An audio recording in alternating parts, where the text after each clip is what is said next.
Hey there, welcome or welcome back to my channel, Diana and the Book Hunt. Today is a very gloomy day. It's like mid-afternoon, but it's already getting very dark. I feel like I'm in Iceland where we have like only 4 or 5 hours of sun in the day. But I really hope that I'm going to get to film everything without it getting too dark. I've already got my lights set up just in case. Anyway, I want to do today a video where I'm going to share 10 of the surprising reads that I had this year. I have to say that I was taken by surprise by quite a few books, but these are the 10 that really had me surprised for different reasons. Some of them are books that I just picked up on a whim without knowing anything about them, and then I was surprised that I liked them so much because I hadn't heard about these books at all. Some of these books I was surprised because they involved maybe tropes that I didn't like, and then I did like them. So those were kind of exceptions to specific rules that I have for myself as a reader. Not rules, but like kind of feelings towards specific tropes or specific plot lines. And then some of these were ones that were highly recommended by booktubers that I follow, but maybe are not books that I would have picked up on my own. So they were quite pleasant surprises for me. So without further ado, I'm just going to dive into the 10 books that I want to share with you today. The first book that took me by surprise is one that is by an author that I do love. So typically her books would work for me, but the tropes within the book, or actually the plot within the book, was one that kind of had me cringing to see whether I would like it or not. I'll tell you why in a second. The book is called Naked Love by Julie Ann, and the book centers on Avery, who is this kind of materialistic, a bit shallow type of heroine who kind of is looking for, I don't want to say sugar daddy, but she had kind of a sugar daddy at the start of the book, and things went kind of wrong between them. So she decided to visit her father. She went to her father, but she was in a very dire situation because she didn't have any money with her. Her car broke down, and yeah, she kind of needed a lift back to where she came from. And this is where Jake comes in, the hero who he has all his shit together, and he is a business owner, and he has like one period of time in the year that he makes this road trip for himself. And because it's that time of year when he needs to do this road trip, he decides, or actually he's kind of guilted into taking her with him on this road trip. So we have a road trip romance. We have very much opposites attract, forced proximity, and also very much hate to love, because at the beginning of the book they really don't like each other because they're very much opposites of each other. He's all put together, very kind of responsible type of human being, while she's kind of on the go, like I mentioned, materialistic, a bit shallow, and not really thinking her actions through. So this is where I was at the start of the book kind of worried whether I was going to like this book or not, because it kind of reminded me to It Happens One Summer by Tessa Bailey. And that book I really genuinely very much dislike. So when I started reading it, and I was like, oh, this reminds me way too much of that book, and I don't know whether it's going to be for me. But then as I kind of moved along in the plot, I figured out that, first of all, I like the heroine much more than the heroine in It Happens One Summer. Even though she's a bit shallow and a bit materialistic at the start, she kind of shows a lot of qualities that I appreciate. She has a sense of humor. She has great banter with the guy, and she also has much more redeeming qualities to her. She really kind of tries to see how she is being presented back to herself by Jake. So he kind of puts up a mirror to her, and she doesn't really like what she sees when she confronts herself with that image. So she really works on redeeming herself from that image. So really, I was surprised by that. And when I finished the book, I was like, okay, this is how It Happened One Summer would have been a better book if it had followed that recipe and not that much focusing on, I don't know, just the steamy times or whatever was the situation in that book. So yeah, I really appreciated this book much more. I gave it 4 stars, and I definitely do recommend it. It was a great read. The next book that took me by surprise is one that is quite popular, but I don't know why it had not come up on my radar before me picking it up. I saw that I had it on Storytel as an audiobook, and I was like, I think I've seen this cover somewhere. And then I found out that everyone was talking about that book. It's The Worst Best Man by Mia Sosa. And the book is about a Brazilian heroine who is going to be married to a guy, and she's left at the altar because her fiance, her then fiance, was kind of in doubt whether he should do it, and then his brother kind of convinced him not to go through with it. So he basically left her at the altar, and she was very jaded by the whole thing, obviously. And she's a wedding planner herself, so it really makes it all the much more worse, because she's like, okay, so I'm planning weddings for everyone else, but I can't get it right for my own. Like, what is wrong with me? And then she has this big contract that is coming up that she definitely wants to land. And it turns out that the person that she needs to work with is said brother, so the guy who convinced her ex-fiance not to marry her. So she's livid about that, because obviously she does not like him all that much after all that's happened. But then they go through a bit of a journey together, because this contract is important for both of them. So they kind of agree that they need to go through with it because they want to work on that specific project. So yeah, the whole journey of them going through a couple of very hilarious, very kind of sometimes awkward situations together in order to work together to make their project happen. It just made so much sense to me. And also the fact that she's Brazilian, I love the Brazilian culture. So I was looking forward to seeing the Brazilian food, the Brazilian dance, all of her kind of sassiness as a Latina has that in her character. And I just loved it. I really, really appreciated this book. It was a very pleasant surprise for me. And I definitely recommend this one. I gave it 4.5 stars. Next up, we have Dating Dr. Dill by Nisha Sharma. This book took me by surprise because I didn't know anything about it going in. I did see that a lot of people were putting it on their TBR because it was a recent release this year.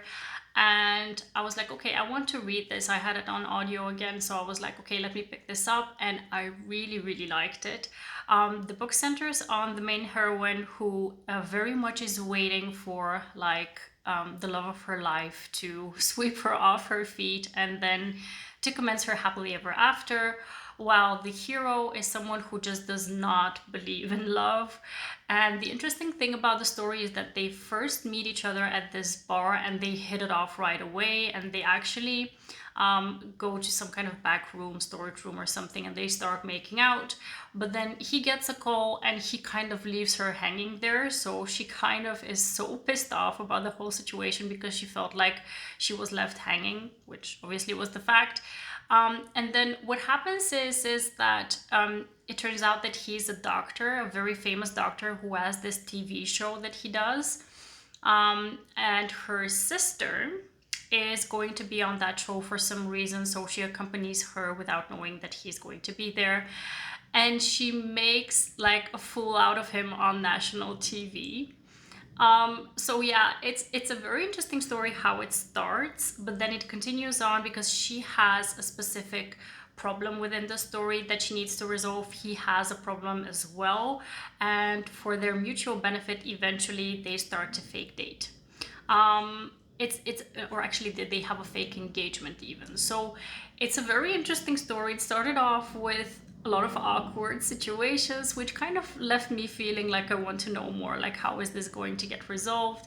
And then in the end, you feel like, okay, so we have a person who doesn't believe in love and a person who is looking specifically for a love match. How are they going to work that out? And I really, really like this story. I gave it 4 stars. The next book that surprised me is one that I've talked about a lot this year because I really want to have more people reading it because it's an amazing story. It's a polyamorous story, I do have to say that up front. The book is called Ariel by Manuela Rouget, and it's actually a duology. So the second book, I still haven't read it. But anyway, I will read it sometime soon. The first one, you can definitely read it as standalone because it ends without a cliffhanger. So you can definitely pick this one up without having to read the second book.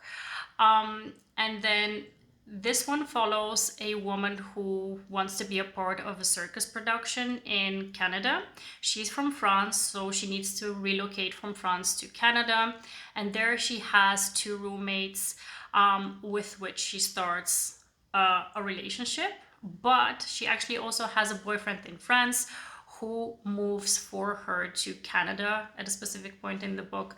And then there is more of a relationship between the four of them, and it's really a polyamorous relationship. So it's not only the guys involved with the woman, but the guys with each other as well. So it was such an amazing read because it's not only focusing on the romance, it's not only focusing on the amazing steam in the book, but also on how much circus life is a very demanding type of life, how this type of career really takes a toll on a person's body, on a person's social life, on a person's mentality and their relationships. So I really, really, really love this book. I gave it 4 stars, but thinking about it, I think it deserves more.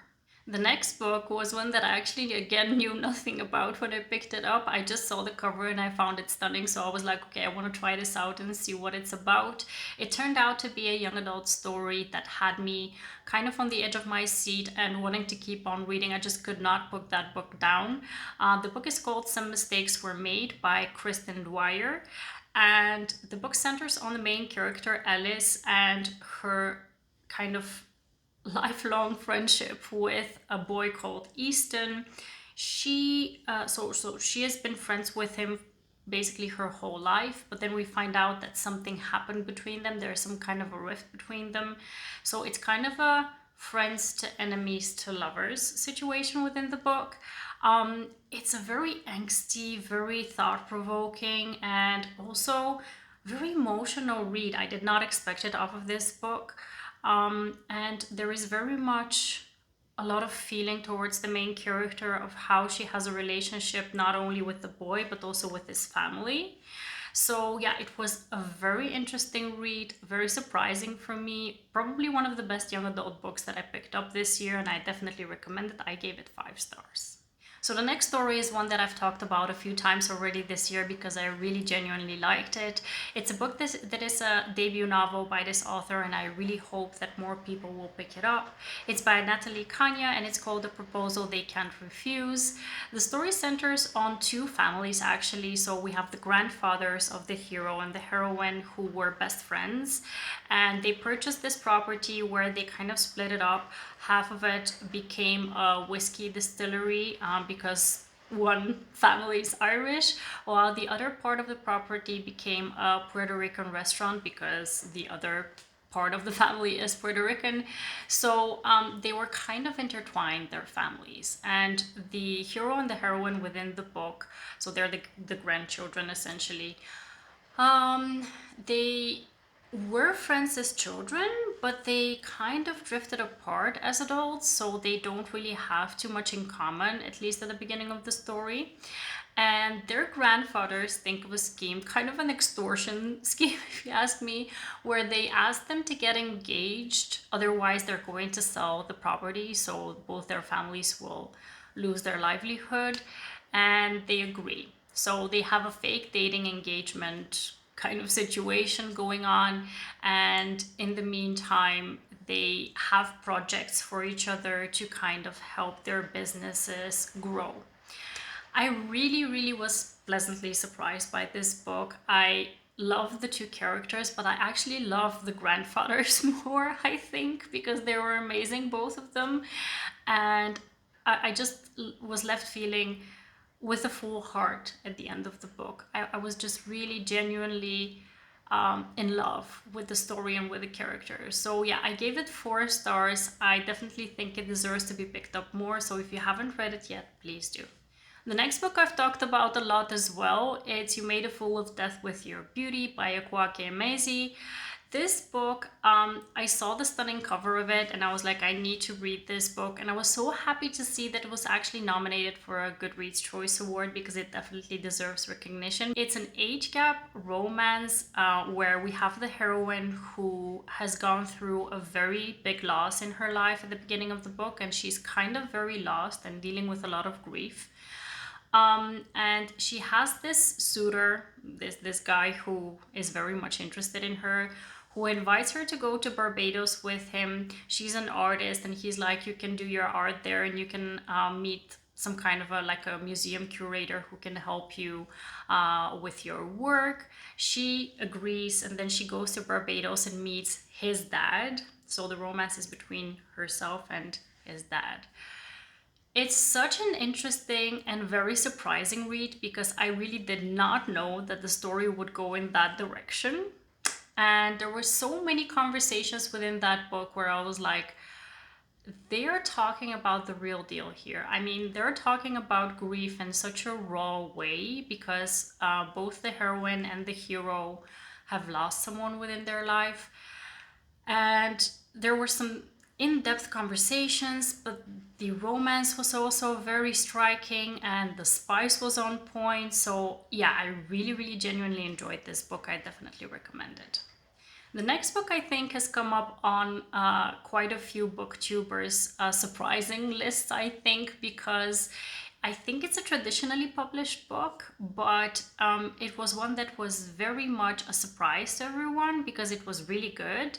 The book is by Ashley Poston and it's called The Dead Romantics. I picked it up in the summer. I knew that I should wait until kind of Halloween time, but I could not wait. I don't know why. So I read it in summer already and I really loved it. I gave it 5 stars. The shortest way to describe this book is that the heroine is a ghostwriter for a very big writer, a very big author, and she falls in love with a ghost. So a ghostwriter falls in love with the ghost. It's such an interesting story and it's so much I don't want to say fun because fun is not the right word, but it was really engaging and really left you feeling curious as to how is this going to work. You're falling in love with a ghost. How do you think that will end up in the end? So yeah, I was really taken by surprise by this book and I definitely recommend it. For the next book, I have to shout out to Bree from In Love and Words because she is the person that I follow for any monster romances recommendations. I found this book because of her and I was so much in love with the story, with the plot of the book, with the characters. I gave it 5 stars. It was again one of the easiest 5 stars that I've given in quite some time. The book is called Blindfold by Amanda Milo. We're following a heroine who is blind and she is on this planet about to be auctioned off.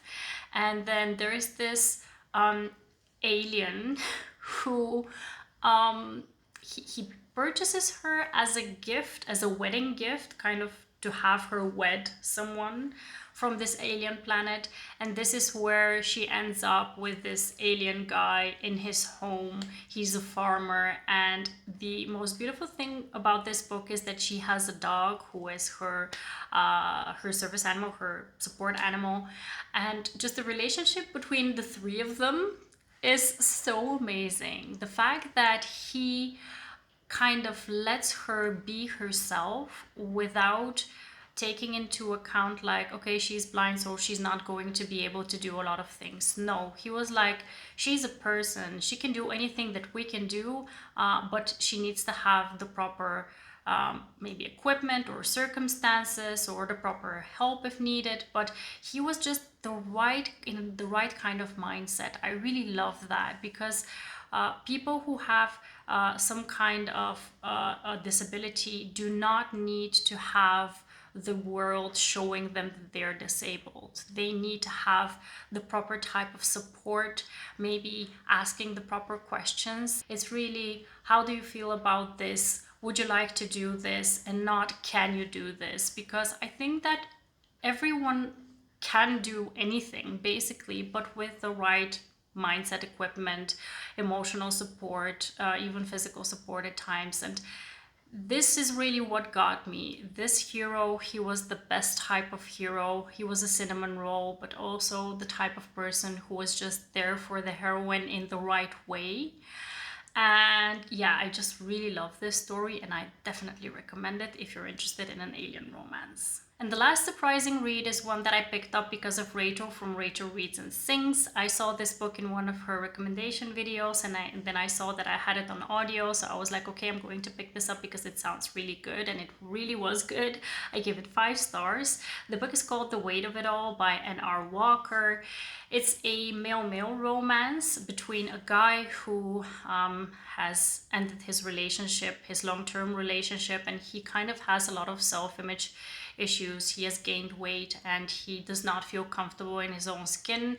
So he goes ahead and joins a gym, and that is where he meets a personal trainer with whom he has a romantic relationship. So this book deals with self-image, how we view ourselves, how we can have a better relationship with ourselves, how we shouldn't judge the book by its cover, how we shouldn't have prejudices towards other people, not only when they're big or when they're small or tall or whatever, but in any situation. Even someone who is ripped and has 6 packs and looks like a cover model can have self-doubt and self-esteem issues. So we really need to be mindful of how we approach each other when it comes to how we look. And this book deals with it with a lot of humor, a lot of interesting conversations between the 2 characters, and just the love story is very wholesome because the guy who has these issues with himself, he kind of tries to laugh it off, but the other guy, he just sees through it, and he gets him, and he kind of supports him in the best possible way. And I just loved it. I really loved it. We again have a cinnamon roll hero within the story, and a lot of humor and a lot of laughs, and I just loved it. So yeah, I gave it 5 stars and I definitely recommend it. These were the 10 books that I wanted to share with you that really surprised me this year for one reason or another. I really had a blast reading these books, and I really hope that you enjoyed this video of me kind of gushing about them. If you've read any of the books, please let me know whether you enjoyed them as much as I did. And also please let me know what books were surprising to you this year, which books I probably should add to my TBR for the next time to see whether they will surprise me as well. And I hope to see you very soon in the next one. Please subscribe to my channel if you haven't already, and have a happy, wonderful, marvelous day. Happy reading. Take care and bye-bye.